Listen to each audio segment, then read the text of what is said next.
I am Culture and CSR Director at AIMIA, and I've worked with Jackie for 10 years. My title's a bit pretentious. I've only myself to blame because I gave it to myself, so what will you do? But actually I chose it because I care passionately about culture. I'm in the midst of all of you guys who are all about data, and I have to put my hands up and say, I don't have a degree in stats. I know not very much about data. I'm a woman who works in a data company, but I'm not a data person per se. So this is not going to be a talk about data particularly, but it's going to be about quite a lot about me. It's all about me, and it's going to be about AIMIA and I hope about women in leadership. So just to go back to culture, I think increasingly in businesses, people want to join a business that isn't just about doing the task that you're going to turn up to do every day. It's about how do you feel when you're there? What's the place look like? How do you interact with your colleagues? The things that Jackie's been talking about, how do we share knowledge? How do we work together? What sort of language do people use in the business? How do we communicate formally and informally? What do we spend our money on as a business? In a crisis, what do we do? That's always a good measure of a culture, isn't it? It's easy to do things when everything's going well, but when things are hard, do the values really show through? So values and culture are really, really important to me, and I guess the reason that, as you'll discover in a minute, I've been at AIMIA for some time, is because I think it's a company that mirrors that.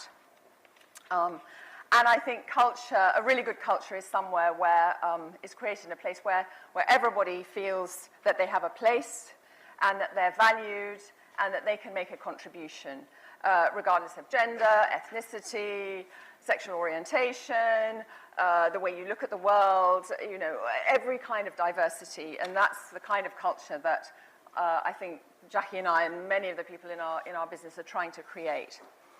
So how did I get here? This is a picture of my career. I think it's had 3 stages, really. The first one was really doing things that I love, which didn't really get me anywhere. The second things were doing things that I didn't particularly love, but were sort of getting me somewhere. And the third bit, I hope, is doing things that I love, which have sort of got me somewhere. So it all started here. This is obviously doing things I love. All my friends, when we left university, I read English at university, and my friends went into banking and law and the media and all this sort of thing, and I just put some beads in my hair and went wandering around the world. And I fell in love with India. Came back and went traveling again, so I worked in travel. I then took myself to SOAS, just around the corner, did a degree in Hindi, incredibly useful in HR in London, and did some volunteering, and I worked in TV. And it was fun. I had a great time, and the best laid plans. I was at SOAS, I met this guy, we got married, and then this chap came along, right? So many of you, we're talking about women in leadership, and many people talk about, you start your career and then you jump off it when you have a child. For me, it was completely the reverse. I'd been wandering around the world, not really quite getting on any ladders, but having fun. And this bloke came along and changed my life. He's now 22, by the way. He came along, he was a bit smaller when he came along. And he's a bit bigger now. And in due course, unfortunately, I became a single parent. And so suddenly, I just had to get on with it. And I think necessity is sometimes the mother of invention, really. So I had to get a proper job. It was a bit scary. And so I was very lucky. I did a couple of administrative roles. And then I was lucky somebody asked me if I'd do an HR job. I didn't know what HR was at all. I had no idea. I said, OK, fine. So I quickly got on Amazon. Well, it was pre-Amazon, actually, but whatever the equivalent was, I went round to Blackwell's and Waterstones and got some books. And so I found myself in an HR job, and I worked in an IT startup, which was great fun. Taught me a lot about culture, actually. I worked in Euromoney. Don't know if anybody knew that. So it's a big publishing and conferences company in the city. That was very scary for someone like me who was not a very corporate person. And then I went to a digital marketing company in 2000. Not a great time to go into the digital world. Went down the plug hole. But anyway, they were a means to an end, and I had to sort of learn, had to learn the trade pretty quickly. And 10 years ago, just after Jackie, I arrived at AIMIA. We're in this marvelous building here, which many of you will probably recognize, especially if you've ever stood on the South Bank and looked north from, Festival Hall or somewhere like this. So this is where we still are. It's an iconic building, 80 Strand. At that time, there were 150 people, and we were running the Nectar program. And it was an important time for me because my son had just reached the stage where he could get to school on his own. So I was able to leave the business that I was working in that was sort of where I could drive him to school and then go and take my car. And it enabled me to think more widely about where to go, and I could work in a business that was further afield. These kind of small details actually make a big difference when you're a parent. How the logistics, as you're probably going to hear in a bit, the logistics can be really hard. So there I was in this iconic building where we still are today. And so I started off as HR director, and Jackie was very kindly talking about really pointing out the fact that I didn't really know much about HR, I think. It's probably why I wasn't like other HR directors. I had no idea what I was doing. But anyway, over the years, the company's got much, much bigger. And the great thing about businesses that get bigger is that opportunities grow in them. And I was able to move into doing more of the things that I think I'm probably better at and enjoy. And I could leave pension plans and employee disputes, not that we have any at AIMIA, of course, but if we did have any, leave all that kind of stuff behind. And focus on the things that I probably got greater strengths in. I love writing, I love communicating, although I have to tell you that until a few years ago, I hated giving presentations. I hated it. I don't know how many of you, put your hand up if you hate giving presentations or the idea of it. Oh, actually, quite a lot of you like it. Amazing. Okay, well, I was in the minority then. But I think once you connect to the things that you really love, and you can stand up and talk freely about yourself, then things it's easier to do it. So get good at enjoy presentations is what I would say. Corporate social responsibility was something I was able to do more of, and I've been really lucky working with Jackie, Tasha, who's sitting smack bang in front of me here, on programs like Data Philanthropy and lots of other programs around skills-based volunteering at AIMIA, enabling people to do things that have a social benefit as well as a commercial benefit for AIMIA. Working on this agenda that I would say about, I hate these labels, diversity and inclusion, but I believe in what's at the base of it, which is about, as I said at the beginning, creating a culture where we promote people through the business, a variety of people. We're an inclusive business, and particularly that we get more women into senior positions. So that's sort of my career. So just a bit more about this diversity and inclusion. So Jackie talked about our slogan at AIMIA, making business personal. And in a commercial sense, what we're saying about Nectar is that by enabling retailers to connect with consumers through the data that we amass through Nectar, we're enabling a very personalized marketing message, and Laura was talking about that this morning or earlier on today. And we've been thinking, how do we make business personal inside our business as well as outside? And so I guess doing that and making business personal to life inside AIMIA is my job. I've mentioned the fact that one of the ways we do it is to encourage people to do something which is socially rewarding. Not everybody chooses to do that, but a lot of people do.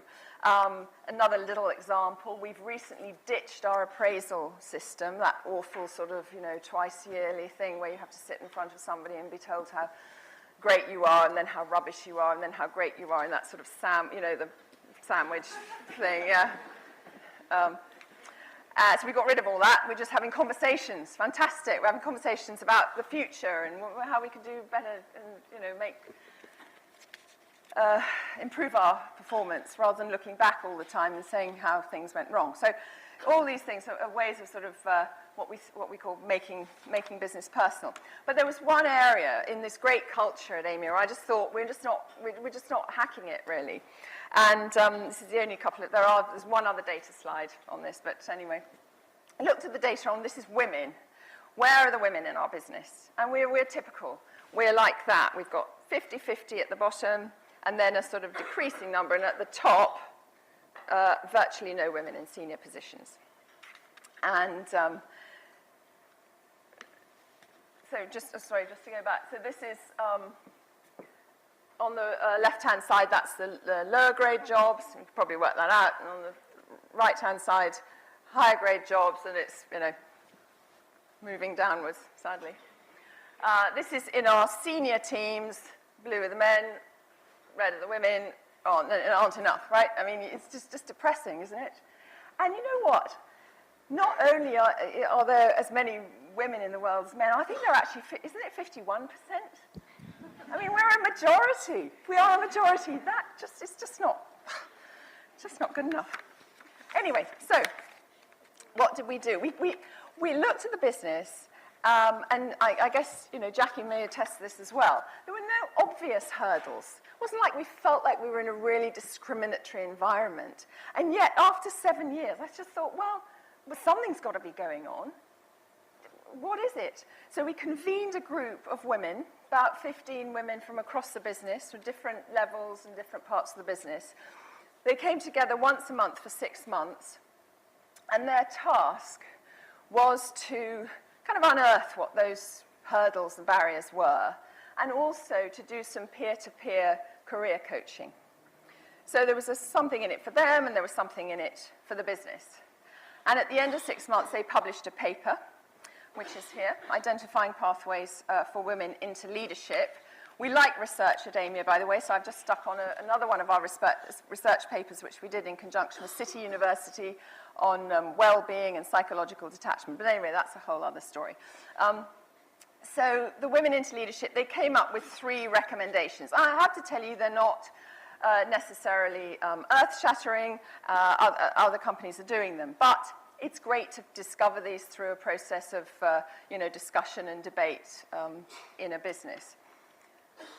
The first one was for women, and in fact for all of us, a desire for a greater degree of flexibility around work and juggling everything, right? And so we have consciously talked and developed. We try not to do everything in a very kind of rigid policy way, but to give managers the discretion to be able to say to people, you can work more flexibly. It's not about presenteeism and being in the office, from this time to that time. It's about the outputs. Where you do your work, if you do it in the Wendy house on the top of a mountain, it doesn't really matter, as long as at the end of it, you come back with this great piece of work. And so we've consciously worked on giving people a greater degree of flexibility. And something that's really helped is that we've redesigned our offices. I have to say that really we've redesigned them because we didn't have enough space. So we took away everybody's desk. So nobody has their own desk anymore. Lots of businesses have done this. But space in our building, as you can imagine, is very expensive. So we wanted to be able to get more people in. So nobody has their own desk. And you just turn up and you can sit on a high stool or at a sofa, or there are some desks, but they're not yours forever. But the great thing about this is that nobody can say, oh, you weren't at your desk, because I was over here, or I was in the Wendy house. So that was all good. We also developed, I worked with a couple of fantastic business psychologists at AIMIA, and they developed some training. So we built this training course about self-efficacy to look at self-confidence in women and resilience and self-efficacy. And again, I mean, I think Jackie alluded to this earlier on. We try not to say, oh, this is just for women. I mean, principally, we developed this to help women, but we don't want to make it something that is sort of, very gender specific. So we've been teaching this course, and we got those women who took part in the Women in Leadership research project to be the first people to go on it and do sort of train the trainers so that we could get more women involved in this. And sorry, the second recommendation from that paper was that women required some more sort of some help in assertiveness and self-efficacy. The third thing that we talked about was sponsorship, and this is about, it's different from mentoring and coaching. Sponsorship is about making sure that in discussions about women, whether it's about promotions or talent or projects or so forth, that women get a look in the conversations when they're not actually in the room. So when people are being discussed in businesses, and I've sat on a lot of these kind of talent conversations, an opportunity will come up and the default position will be, oh, so-and-so will do it. He's really good at that. And he probably is really good at that, but actually she's really good at that, and he's really good at that, and she's really... So it's about making sure that women are actively thought about and discussed in these conversations. So sponsorship is very important. And we joined WiD, which is the organisation which many of you may know, which is campaigning to get more women into STEM jobs. We set up Parents and Carers Network to help women going off on maternity leave and coming back from maternity leave and give them extra support around that. We set up Women in Leadership networks. And one of the great things that has happened recently is that we've, in one of our departments, there is a high number of women, senior women, and two of them have actually staggered their maternity leave. So one went off on maternity leave. While she was off, the other one became pregnant on purpose, and she's timed it, so the one coming back is about to take off. So it's great, talent planning in a new order. And the other great thing is that we've promoted people, women who are about to go off on maternity leave. We've promoted people who are on maternity leave on the basis that they're coming back, and also coming back. So, great strides. I can't say that that slide with the data looks hugely different, but it's moving in the right direction. There's something else that we haven't talked about today, but I'm sure you read about it, you know about it, and this is unconscious bias.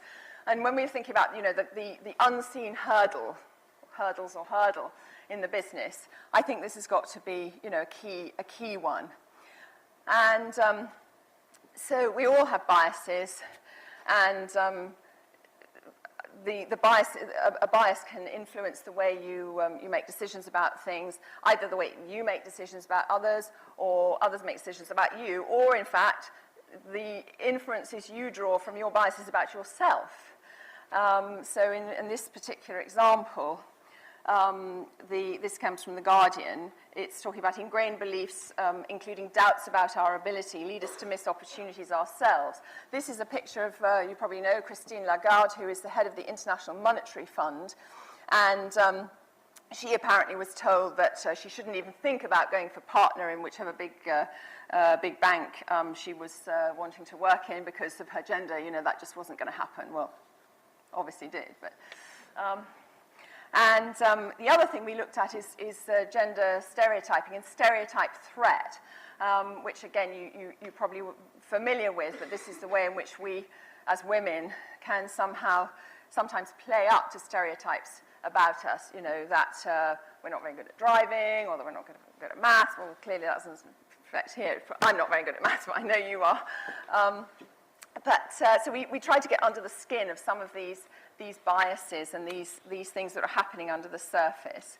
And one of the ways that we've done it is by getting our management teams and our recruiters to do this test, an unconscious bias test. You can do it online, it's free. The Harvard implicit test, I don't know whether you know about it, And everybody has biases, but it's just useful to know what they are. And we also teach ways to mitigate those potential biases. One of them, for example, is that you don't make very good decisions when you're hungry. And forgive me if you know this already, but there was some research done on some judges and the decisions judges make in courts, depending on what time of the day. And they found that, you know, if you, the decisions that were made before lunch were much more negative. You're much more likely to go to prison, to be found guilty. I'm actually not joking. I mean, it's kind of funny unless you end up, you know, in the clink. But so when you have to make a decision about something, maybe not sending someone to prison, but if you're interviewing somebody for a job or you're making a decision about something, don't do it when you're hungry. You know, take a banana with you or eat a banana before you do an interview. Yeah, I mean, funny, but... we looked at some other things around recruitment and ensuring that we have balanced, gender-balanced shortlists, looking at our selection processes and making sure that there weren't inherent biases in those, and also thinking about micro inequities. This is the way in which we, without meaning to, but can, through our behavior, show subtly whether we think somebody's in the in-group or not. And it may be super subtle, but again, raising awareness of this just helps people to keep that in check. So back to culture then. We aim to create this an inclusive culture. We have something called Fiesta Friday, which is, funnily enough, on a Friday, and we get people together to celebrate all manner of different things, whether it's Diwali or Eid or Pride or Black History Month or International Women's Day. And we do a bit of education, so maybe we'll have a TED Talk or something, and then we'll have drinks and whatever. So we like to do things, we like to make it fun, because there's nothing worse than having a banner saying, you know, diversity, inclusion, training, please. But this is my favorite thing, right? So through a sort of quirk of fate and an old friend of mine, we've got a relationship with Pathé Films. And we have been able, on 3 occasions, to see a movie before it opens in the West End. So we get to see it, and we invite all our AIMIA colleagues, and they bring friends and family, and we invite organizations who work with us as well. And this is the one we did just last month, Suffragette. We did it in London Film Week. And interestingly, I don't know whether Pathé is on the same journey as us, but the other 2 films, the first one was Pride, fantastic, because we talked about our LGBT strand, and the next one was Selma. So, you know, it was all about race and equality, and then we had Suffragette. So who knows what's coming next from Pathé, but we like to do, I don't know, to create a culture where we're having good conversations but doing fun things as well. So back to me, because it's all about me. This is just last month, and this is, I suppose, I don't know why I put this in, actually. Partly, so I went to India to visit women's self-help groups in Rajasthan, and I'm able to do that through my job at AIMIA. We encourage people to do self-development things. I got involved in this organization called Leaders Quest, which is working a lot in India on developing leadership in rural communities, in women in rural communities and actually urban communities. And so here I am visiting these people. I just put this in to really point up the fact that it's great working for a company where you can do that kind of thing, and really, I suppose, finish off with just a couple of things that I've learned along the way. So do more of what you love, because it will, you know, fill you with happiness, and that's what it's all about. And don't compromise. Build friendships and connections wherever you go, because they will open doors for you as you open doors for others. You know, it's you can never have too many friends and connections. Find people who inspire you. Find good mentors. I've been lucky enough to have some great mentors in my work. don't spend your life wondering what would have happened if you'd done something. Just do it, and then, you'll know what the answer was. And if it wasn't right, go back and do what you were doing before. But it just, take a few risks, and be flexible. Be as flexible as you can. The world's changing at such a pace, you kind of have to be. And if you want to make a change in the world around you, very often the place where you have to start is with yourself. So, sorry, I touched that. Yeah, good luck on the journey, and do visit India, it's fantastic.